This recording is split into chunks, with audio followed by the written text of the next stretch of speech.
நாம் தமிழரை விட்டு வெளியே போன காளியம்மாள் ஒரு பக்கத்துக்கு ஒரு கடிதத்தை கொடுத்திருக்காங்க. அந்த கடிதத்துல பல முக்கியமான விஷயங்களை வெளிப்படுத்திட்டு போயிருக்காங்க. குறிப்பாக அந்த கடிதத்தினுடைய கடைசி பேராகிராஃப்ல எப்படியெல்லாம் கட்சிக்குள்ள டார்ச்சர் நடத்தப்பட்டது அப்படிங்கிற ஒரு குறியீடாக சில வார்த்தைகளை அவங்க சொல்லிட்டு போயிருக்காங்க. அதை டீகோட் பண்ணா பல உண்மைகள் நமக்கு வெளியிடும். வெளியே வந்தவங்க சொல்லக்கூடிய அந்த கடிதத்தில் இருக்கிற மாதிரி அந்த கரையான் யாரு, குறிப்பாக துரைமுருகனை மையமாக வச்சு அந்த கட்சி அரிக்கப்படுது, முழுமையாக சிதைக்கப்படுது அப்படின்னு ஒரு கருத்து சொல்லப்படுது. அதனுடைய உண்மைத்தன்மை என்ன?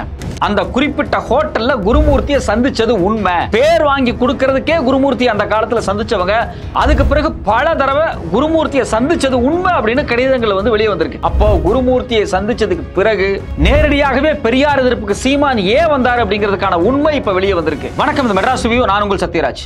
காளியம்மாள் நாம் தமிழர் கட்சியிலிருந்து விலகிட்டேன் அப்படின்னு சொல்லி ஒரு கடிதத்தை வெளியிட்டு இருக்காங்க. அந்த கடிதத்தை பார்க்கும்போது நமக்கு ஒரு பக்கம் மனவேதனையா இருக்கு, இன்னொரு பக்கம் மனசுல ஒரு ஆறுதலாகவும் இருக்கு. ஏன்னா இவ்வளவு டார்ச்சரை அனுபவிச்சுட்டு இந்த கட்சியில் அவங்க இவ்வளவு காலம் இருந்திருக்காங்க பார்த்தீங்களா, இப்போவாது அவங்களுக்கு ஒரு நிம்மதியான ஒரு விடுதலை கிடைச்சிருக்கு அப்படின்னு பார்க்கும்போது நமக்கு ஒரு சந்தோஷம் வருது. அதாவது அந்த கடிதத்தில் பல விஷயங்கள் குறியீடாக போற போக்கில் அவங்க சொல்லிட்டு போறாங்க. அந்த கடிதத்தை ஆரம்பிக்கும் போதே காளியம்மாள் ஒரு விஷயத்தை என்ன சொல்றாங்க அப்படின்னா, இதுவரை இல்லாத கனத்த இதயத்தோடு எழுதி கொள்கிறேன். கட்சியில் பயணித்த ஒவ்வொரு கணமும் உண்மையும் நேர்மையுமாய் உளப்பூர்வமாய் என் குடும்பத்திற்கு மேலாக நேசித்து வந்தேன் அப்படிங்கிறாங்க. இந்த வரியை ஏன் எடுத்த உடனே எழுதணும்? நான் இந்த கட்சிக்கு என் குடும்பத்தை விட அதிகமாக நேசித்தேன், இந்த கட்சிக்கு நான் உண்மையாக இருந்தேன், நேர்மையாக இருந்தேன் அப்படிங்கிற வார்த்தையை காளியம்மாள் கான்சியஸாக தான் பயன்படுத்துறாங்க. ஏன் அப்படின்னா, இந்த கட்சியை விட்டு வெளியே துரத்தி அடிக்கப்பட்டவர்கள் எல்லாத்துக்கும் என்ன நிலைமையாயிருக்கு, ஏன் துரத்தி அடிக்கப்பட்டவர்கள் வார்த்தையை நம்ம பயன்படுத்துறோம் அப்படின்னா, ஒருத்தனை கட்சியை விட்டு விளக்குறது கிடையாது, அவனை உள்ள எந்த பொறுப்புமே கொடுக்காம, எந்த வேலை திட்டத்திலையுமே அவனை பங்கு வைக்காம, அவனை 4 பேருக்கு முன்னாடி அவமானப்படுத்தி, அவனை டார்ச்சர் பண்ணி, அவனை கட்சியை விட்டு வெளியே துரத்துறது அப்படிங்கிறது சைக்கோக்களுடைய ஒரு ஸ்ட்ராட்டஜி. குறிப்பாக சீமான் மாதிரி ஆட்கள் இது மாதிரி நல்லா வேலை செய்யறாங்க, கட்சிக்குள்ள நல்ல பேர் வருது, கட்சிக்குள்ள அவங்களுக்குன்னு ஒரு பலம் வருது அப்படிங்கும்போது இவனை நம்மளோட தாண்டி போயிடுறான், இன்னும் கொஞ்ச நாள் ஆனா இவன் கட்சியே கைப்பற்றிடுவான் போல இருக்கு, இவனை எப்படியாவது கட்சி விட்டு ஓரம் கட்டணும் அப்படின்னு சொல்லி பல பேர்த்த ஓரம் கட்டின வரலாறு நமக்கு உண்டு. அது குறிப்பாக கல்யாண சுந்தரம், ராஜீவ்காந்தி மாதிரியான கட்சியினுடைய முன்னணி வீரர்களாக இருந்த, போர்ப்படை தளபதிகளாக இருந்த, சீமானுடைய தம்பிகளாக இருந்த பல பேர் துரத்தி அடிக்கப்பட்டாங்க. இதுல முக்கியமான விஷயம் என்ன அப்படின்னா, இதே பட்டியலில் இப்ப காளியம்மாவும் வந்திருக்காங்க. கட்சியே நான் தான், என்னை தாண்டி கட்சி எதுவும் பண்ண முடியாது, இது ஒரு அன்பான சர்வாதிகாரம்னு ஒரு புது வார்த்தையை அவர் கண்டுபிடிச்சிருக்காரு. யாரு? சீமான். அந்த சர்வாதிகாரத்தின் அடிப்படையில் அந்த கட்சி நடக்கும் அப்படிங்கும் போது கட்சியை யாரும் சீமான் இருந்து கைப்பற்ற முடியாது அப்படிங்கிறது யதார்த்தமான உண்மையா இருக்கு. இந்த கட்சியினுடைய பாஸா அவர் இருக்கார், அவரை தாண்டி யாரும் கட்சியில முடிவெடுக்க முடியாது, கட்சியினுடைய ஒரே முகமா அவர் இருக்கும்போது அப்புறம் ஏன் இவங்களெல்லாம் கண்டு பயப்படுறாங்க அப்படிங்கும் போது தான் சமீபத்தில் வெளிவந்த இன்னொரு கடிதத்தில் ஒரு தம்பி சொல்றாரு, நான் ஒரு கிளையா உடஞ்சு கீழே வேணாலும் விழுந்து உனக்கு எதிரியா போயிடுறேன், ஆனா உன் கூட கரையான் மாதிரி உன்னை அரிச்சு உனக்கு துரோகியாக நான் விரும்பல அப்படின்னு ஒரு கடிதத்தில் மென்ஷன் பண்றாரு. இப்ப நேத்து கொடுத்த கடிதத்தில், அதாவது அந்த கட்சி குறித்து அவர் பேசும்போது என்ன சொல்றாரு அப்படின்னா, இந்த கட்சியில 2 வகையான ஆட்கள் இருக்காங்க. ஒருத்தன் அந்த கட்சிக்கு காலங்காலமா காலையில் எந்திரிச்சதுல சாயங்காலம் வரைக்கும் தமிழ் தேசிய அரசியலை நினைச்சு இந்த கட்சியை வளர்க்கறதுக்காகவே பாடுபடக்கூடியவன். அவன் 5 பைசா காசு வச்சிருக்க மாட்டான், 4 பேர்த்திட்ட கடன் வாங்குவான், உண்டியல் குலுக்குவான், மக்கள்கிட்ட பேசுவான், அரசியல்லாம் என்னன்னு பேசுவான், பேசி கட்சியை வளர்த்து உண்டியல் குலுக்கி போஸ்ட் அடிச்சு பேனர் அடிச்சு பிரச்சாரம் பண்ணி இந்த கட்சிக்காகவே தன்னுடைய உடல் உழைப்பையும் மன உழைப்பையும் பணத்தையும் கொடுத்து அழிஞ்ச ஒரு குழு. இன்னொரு குழு நாம் தமிழர்ல யாருன்னு பார்த்தீங்க அப்படின்னா, முழுக்க திரள் நிதியை வசூல் பண்ணக்கூடியது. இந்த பசங்கள்லாம் வேலை செய்யறாங்க பார்த்தீங்களா, இவங்க வசூல் பண்ணக்கூடிய பணம் ஒரு பக்கம் இருக்கும். 2வது பெரிய முதலாளிகள்கிட்ட, இந்த வைகுண்டராஜன் மாதிரி இந்த மணல் கடத்துறவங்க, மலையை வெட்டி எடுக்கிறவங்க, இது மட்டும் இல்லாம பல்வேறு நிலங்கள், நமது தாய் நிலத்தை வெட்டி எடுத்து அந்நிய மாநிலங்களுக்கு விற்கக்கூடிய பெருமுதலாளிகள் இருக்காங்க இல்லையா, அவங்கள்ட்ட காசு வாங்கி ஒரு திரள் நிதியை ரெடி பண்ணிக்கிறது. அப்புறம் பெரிய கல்வி நிறுவனங்கள் வச்சிருக்காங்க இல்லையா, இந்த SRM குழுமம், VIT குழுமம், இது மாதிரி பெரிய கல்வி நிறுவனங்கள்ட்ட போய் அப்பப்போ பணம் 5 லட்சம் கொடு, 10 லட்சம் கொடு, நம்ம எல்லாரும் தமிழர்கள் சொல்லி ஒரு பெரிய வசூலை போடுறது. இது மாதிரி பல இடத்துல நாம் தமிழனுடைய மேல் தட்டு இருக்கு பார்த்தீங்களா, இந்த சீமான், பாக்கியராஜன், துரைமுருகன், இந்த குழு ஒரு பெரிய வசூலை போட்டு தனக்கு ஈஸியாக ஒரு பில்டிங்கு, கொடைக்கானல் ஒரு பங்களா, அங்கங்க எஸ்டேட்டு, கட்சி பில்டிங், அதாவது கட்சியினுடைய சொந்த பில்டிங்கை வாங்குறேன்னு சொல்லி ஒரு 6 கோடி 9 கோடி பணத்தை ஆட்டையை போட்டு பில்டிங்கை தாம்பேரில் பாக்கியராஜ் எழுதிக்கிட்டாரு. அப்போ இது மாதிரி கட்சியினுடைய மொத்த சொத்துக்களையும் கட்சியினுடைய பணத்தையும் தனக்காக மட்டுமே பயன்படுத்திக்கக்கூடிய ஒரு குழு. இன்னொரு குழு கிரவுண்ட்ல வேலை பார்த்து அழிஞ்சு வீணா போயிட்டே இருக்கும். ஒரு கட்டத்துக்கு மேல முடியாம, டார்ச்சர் தாங்க முடியாம, இவங்க பண்ற உழைப்புக்கு அங்கீகாரம் கிடைக்காம வெளியவே போயிடுவாங்க, அரசியலும் நகராது. இன்னொரு குழு முழுக்க பணத்தை வசூல் பண்ணி தன்னை பெருக்கிக்கிட்டே இருக்கக்கூடிய குழு. இந்த 2 குழுவில் நான் வெளியே உடஞ்சு போய் உதிரியா போய் நான் உனக்கு எதிரியா வேணாலும் வேற கட்சியில் வேலை பார்த்துட்டு போறேன், ஆனா உன் கூடையே இருந்து பணத்தை அரிச்சு சாப்பிட்டுட்டு வேற எவனையும் வளர விடாம, கட்சியும் சேர்த்து வளர விடாம, முழுக்க முழுக்க கரையான் மாதிரி நான் அரிச்சு துரோகியாக மாட்டேன்னு சொல்லி வெளிப்படையாகவே கடிதத்தில் எழுதியிருக்காங்க. அப்போ நாம் தமிழர்லேருந்து வெளியே வரக்கூடிய காளியம்மாள் கடிதமா இருக்கட்டும், இல்லை நேற்று வந்த கடிதமா இருக்கட்டும், எல்லாமே எதை சொல்ல வருது அப்படின்னா, கட்சியில் ஒரு துரோகி கூட்டம் கட்சியை அழிப்பதற்காக, தமிழ் தேசிய அரசியலை ஒழிப்பதற்காகவே ஒரு குழு செயல்பட்டுக்கிட்டு இருக்கு. அந்த குழு தான் பெரியார் எதிர்ப்பு பேசுது.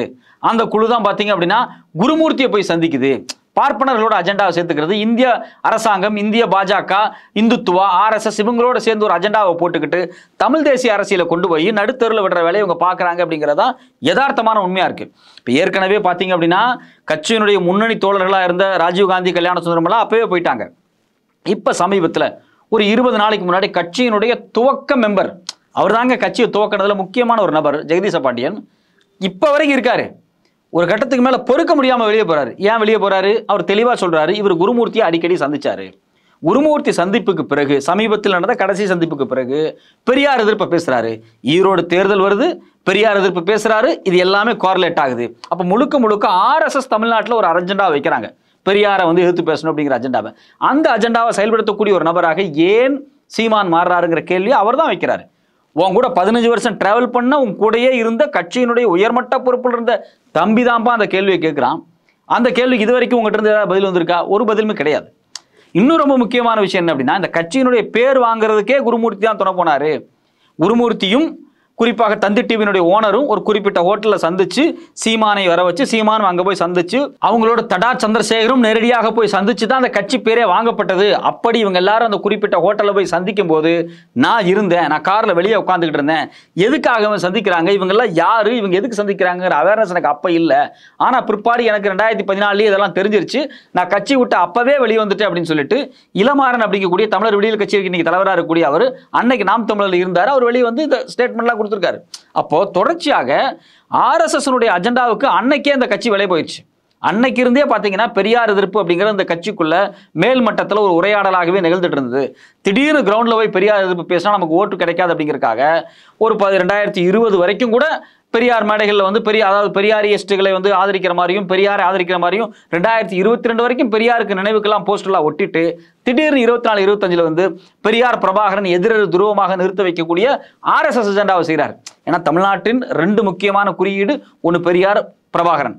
ஒருவர் தமிழ் தேசியத்தின் அடையாளமாகவும் இன்னொரு திராவிட இயக்கத்தின் அடையாளமாகவும் நிற்கக்கூடிய இந்த 2 பேருமே பார்ப்பன ஆதிக்கத்திற்கு எதிரானவர்கள்.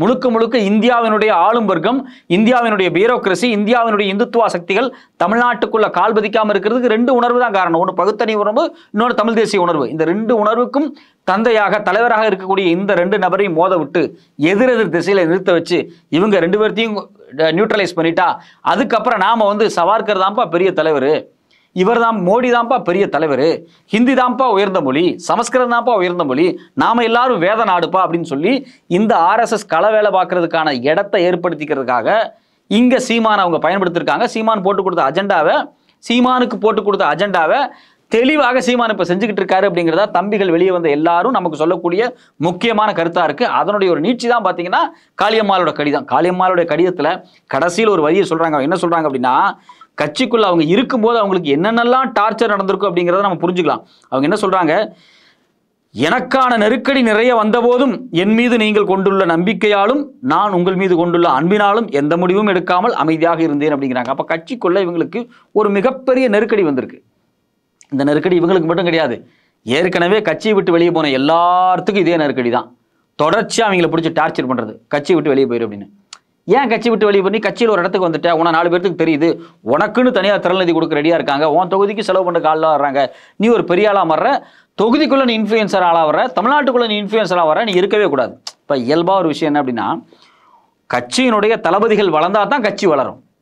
கட்சிக்குள்ளே இருக்கிறவன் எந்த அளவுக்கு வளர்றானோ, இப்போ ஒரு மாவட்டத்துக்குள்ள ஒரு வளர்ச்சி, வட்டத்துக்குள்ள ஒரு வளர்ச்சி, மாநிலத்துக்குள்ள ஒரு வளர்ச்சின்னு கட்சியினுடைய அடுத்த கட்ட தளபதிகளுடைய வளர்ச்சி தான் கட்சியினுடைய வளர்ச்சி. இப்போ திமுக அண்ணா அந்த கட்சியை உருவாக்கும் போது தம்பிவா தலைமையேற்கவா ஏன்னு கூப்பிடுறாரு அப்படின்னா, தளபதிகள் தான் கட்சியினுடைய தூண்கள், அவர்கள் உயர உயர கட்சி உயரும் அப்படின்னு அவர் ரொம்ப தெளிவாக அறிஞ்சிருந்தார். அதனால அவர் கட்சியை வந்து தளபதிகளுடைய வளர்ப்பால உருவாக்கப்பட்டுச்சு. இன்னைக்கு இவர் தளபதிகள் வளர்ந்தா அவனை காலி பண்ணு, அவரை பொறுத்தவரை தளபதினு சொல்ல மாட்டார், தம்பின்னு சொல்றாரு. தம்பிகள் வளர்ந்தா காலி பண்ணு, தம்பி வளரக்கூடிய எல்லா தம்பிகள் நீங்க காலி பண்ணீங்கன்னா கட்சி எப்படி வளரும், கட்சி கீழே தான் வரும். 2வது முக்கியமான விஷயம்னா, அக்கா வந்து கடிதத்தில் சொல்றாங்க, நாமெல்லாம் தமிழ் தேசியத்திற்காகத்தான் ஒன்று கூடினோம், அது வந்து இப்படி போய் அற்பமாக முடியுமா அப்படின்னு அவங்க எதிர்பார்க்காத மாதிரி அந்த கடிதத்தில் சொல்றாங்க. இப்ப தமிழ் தேசியத்துக்காக நீங்க ஒன்று கூடுனீங்க, நீங்க பயணம் பண்ண 6 ஆண்டுகளில் அண்ணன் உங்களுக்கு தமிழ் தேசியம்னாவே என்ன சொல்லிக் கொடுக்கலையே. நீங்க வந்து திமுகவை திட்டுங்க, அதிமுகவை திட்டுங்க, பெரியாரை திட்டுங்க, கலைஞரை திட்டுங்க, அண்ணாவை திட்டுங்க, இதைத்தான் சொல்லிக் கொடுத்தாரே தவிர தமிழ் தேசியம் என்றால் என்ன, தமிழ் தேசியத்தினுடைய வரையறை என்ன, தமிழ் தேசியத்தினுடைய இலக்கு என்ன, தமிழ் தேசியத்தினுடைய வேலை திட்டம் என்ன அப்படின்னு இதுவரைக்கும் நாம் தமிழர் தம்பிகள்கிட்ட யாராவது ஒருத்தர்கிட்ட சீமான் பேசியிருக்காரா, இல்லை சீமான் ஒரு பொது மேடையில் பேசியிருக்காரா? இருக்கக்கூடிய நாம் தமிழர் தம்பிகள் என்ன பண்ணணும் அப்படின்னா, அண்ணே ஒரு 1 மணி நேரம் டைம் எடுத்துங்க, இல்லை 2 மணி நேரம் டைம் எடுத்துங்க, தமிழ் தேசியம்னா தயவு செஞ்சு என்னன்னு சொல்லிடுங்க. ஏன்னா எங்களுக்கு மண்டையே வெடிச்சிரும் போல இருக்கு. கடைசி வரைக்கும் தமிழ் தேசியத்தை தெரிஞ்சுக்காமையே கட்சியில் 10 வருஷம் டிராவல் பண்ணி வெளியே போக முடியல. தயவு செஞ்சு தமிழ் தேசியம்னா என்னன்னு சொல்லுங்க. பாரத நாடு பழந்தமிழர் நாடு அப்படின்னு சொல்றது தமிழ் தேசியம் கிடையாதுன்னு, அது வந்து இந்து தேசியம், இந்திய தேசியம். தமிழ் தேசியம்னா என்னன்னு சொல்லுங்கன்னே அப்படின்னு தம்பிகள் கேட்குறாங்க. ஆனால் அண்ணன் தரப்புல இருந்து இது வரைக்கும் தமிழ் தேசியம்னா என்னன்னே வரல. அதனால தான் அக்காவே பார்த்தீங்கன்னா தமிழ் தேசியத்திற்காக நாம் ஒன்று கூடணும்னு சொல்றாங்களே தவிர தமிழ் தேசியம் என்னன்னு அக்காவுக்கே 6 வருஷம் இருந்தவங்களுக்கு புரியல. இப்போ இவங்களுக்கு புரியுமா அப்படிங்கிறது சந்தேகம். சீமானை பொறுத்த வரைக்கும் தமிழ் தேசியம் அப்படிங்கிறது நான் முதலமைச்சர் ஆகணும் அப்படிங்கிறது தான். நான் முதலமைச்சரான எல்லாத்துக்கும் விடி வந்துடும், ஈழமே நான் வாங்கி கொடுத்துரும் அப்படின்னு ஈழத்தமிழர்களே நினைக்கிறாங்க. சீமான் ஜெயிச்சிட்டா ஈழம் கிடைச்சிரும் அப்படின்னு அங்கே ஒரு குரூப் நினைக்குது. ஸோ அப்போ இதுதான் தமிழ் தேசியம் அவங்க நினைச்சிக்கிட்டு இருக்காங்க. நீங்க முதலமைச்சர் ஆனா வர வேண்டிய நிதியை வர வைக்க கூட முடியாதுங்கிறது எவ்வளவு யதார்த்தமான உண்மைங்கிறது இன்னைக்கு சமகால அரசியல் நம்ம பார்த்துக்கிட்டு இருக்கோம். தமிழ் தேசிய அரசியல் என்பது போராட்ட களத்தில் நடக்க வேண்டிய ஒரு அரசியல். அது ஜனநாயக வழி போராட்டத்தில், மக்கள் வழி போராட்டத்தில் மக்களை அரசியல் வயப்படுத்தி நாம யார் நமக்கான எதிரி, இந்திய தேசியம் எப்படி தமிழ் தேசியத்துக்கு எதிரியா இருக்குன்னு சொல்லி தான் போராடணும். தமிழ்நாட்டில் இருக்கக்கூடிய ஒரு கட்சி தான் நமக்கு வந்து எதிரி அப்படின்னு சொல்லி தமிழ் தேசியத்தை கட்டி அமைச்சிருக்கீங்களே, இந்த தமிழ் தேசியத்தினுடைய வரையறை என்ன அப்படின்னு கடைசியில் உங்க தம்பிகளுக்காக சொல்லுங்க. குறைஞ்சபட்சம் உங்க கட்சியினுடைய கொள்கை அறிக்கையாவது உங்க தம்பிகள்கிட்ட கொடுங்க. ஒரு 5 வருஷம் 10 வருஷம் இருக்காங்க, அதை படிச்சுட்டாவது வெளியே போகட்டும். இப்போ காளியம்மாள் அக்காலாம் இருக்காங்க, இவ்வளோ காலம் இருந்திருக்காங்க, வெளியே போகிறாங்க. கடைசி வரைக்கும் தன் கட்சியினுடைய கொள்கை அறிக்கையை படிக்காமலேயே வெளியே போகிறாங்க, கண்ணில் கட்சியை கொள்கை அறிக்கையை பார்க்காமலேயே வெளியே போகிறாங்க. அப்படிங்கிறதான் வேதனையான விஷயமா இருக்கு. ஸோ அப்போ இவங்களுடைய கடிதத்தை ஒட்டுமொத்தமாக பார்க்கும்போது இவங்களுக்கு தமிழ் தேசியம்னாவும் என்ன சொல்லி தரப்படலை, இவங்களுக்கு ஒரு மிகப்பெரிய நெருக்கடியும் உள்ள வந்திருக்கு. வெளியே போனதுக்கு பிறகு என்ன தயவு செஞ்சு விமர்சிக்கிறாதீங்க, நான் நேர்மையாக தான் இருந்தேன் அப்படின்னு முதல் வரியிலே சொல்கிறாங்க. ஏன் அந்த வார்த்தையை அவங்க பர்டிகுலராக சொல்கிறாங்கன்னா, வெளியே போன எல்லாத்தோட நிலைமை என்னாச்சு, இவன் துரோகி, இவன் தெலுங்கன், இவன் கன்னடன், இவன் மலையாளி, இவன் மங்கோலியாவிலிருந்து வந்திருக்கா, இவன் பாருங்க இவன் வந்து தான்சானியாவிலிருந்து வந்தவன், இவன் பாருங்க இவன் சவுத் ஆப்பிரிக்காவிலிருந்து வந்தவன், இவன் எல்லாமே வந்து மாற்று மரபை சார்ந்தவன். இந்த ஊருக்குள்ளே எவனாவது ஏதாவது ஒரு அரசியல் பேசி சீமானுக்கு எதிர்த்து பேசிட்டாங்க, நாம் தமிழர் கட்சியில் விமர்சனம் அப்படின்னா உடனே அவனுக்கு ஒரு பிளட் டெஸ்ட். இவர் மங்கோலியா ரேஸாக இருக்குமோ, இவர் டான்சானியாவாக இருக்குமோ, இவர் ரஷ்யாக்காரன்னு நினைக்கிறேன், இவர் வந்து சவுத் ஆப்பிரிக்காவிலேருந்து வந்திருக்காரு, இப்படின்னு ஒரு ரேஸ் பண்ணுறாங்களா. இந்த ரேஸை வெளியே போன தம்பிகளுக்கே ஆரம்பிக்கிறாங்க. அப்போ கல்யாண சுந்தரம் வெளியே போயிட்டாரா, அவர் தமிழரா இல்லையா, அடுத்து வந்து ராஜீவ்காந்தி இவர் தமிழரா இல்லையா, காளியம்மாள் வெளியே இருக்காங்க, இவங்களும் தமிழ் கிடையாது, இவங்க கன்னடமா இருக்குமே, இல்லை தெலுங்கா இருக்குமே, இவங்க யாரா இருக்கும், இப்படிப்பட்ட ஆராய்ச்சிகள் நடக்குது இல்லையா.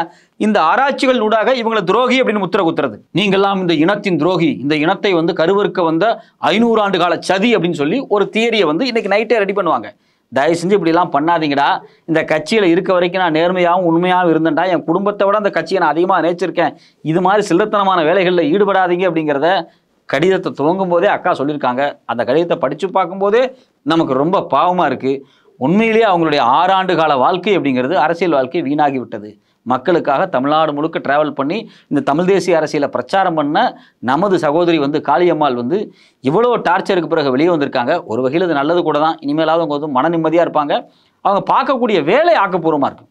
இப்போ இவர் வந்து கட்சி ஆரம்பித்தது தோக்கறக்காக கட்சி, எந்தெந்த தொகுதியில் யார் நிற்க வச்சா தோத்து போயிடுமோ அப்படி நிற்க வச்சுக்கிட்டு இருந்தார். இனிமேலாவது ஜெயிக்கிற கட்சியோடு டிராவல் பண்ணி இல்லை ஒரு தனி கட்சியை துவங்கி ஜெயிக்கிற அரசியலை நோக்கி அவங்க நகருவாங்க அப்படின்னு நம்ம எதிர்பார்க்குறோம்.